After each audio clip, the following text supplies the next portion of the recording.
Ahmedabad crime બ્રાન્ચને મોટી સફળતા મળી છે કે જ્યાં વિનપ્રો એફએક્સ ફોરેક્સ ટ્રેડિંગ કૌભાંડમાં ક્રાઇમ બ્રાન્ચને એકની ધરપકડ કરવામાં આવી છે. બિહારના બેગુસરાયમાં 26 વર્ષીય કુમાર મંગલમની ધરપકડ કરવામાં આવી છે કે જ્યાં આરોપીએ ઊંચા નફાની લાલચે ક્રિપ્ટોકરન્સીમાં રોકાણ કરાવી 19,07,000ની છેતરપિંડી આચરી હતી કે જ્યાં કુમાર મંગલમે બીટેક કોમ્પ્યુટર સાયન્સનો અભ્યાસ કર્યો હોવાનું તપાસમાં સામે આવ્યું છે.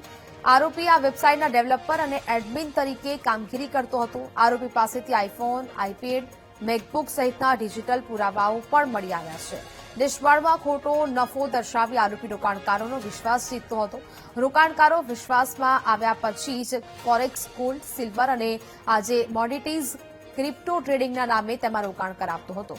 આરોપીનું પાકિસ્તાની નાગરિકો સાથે કનેક્શન છે કે નહીં તે દિશામાં તપાસ શરૂ કરાઈ છે.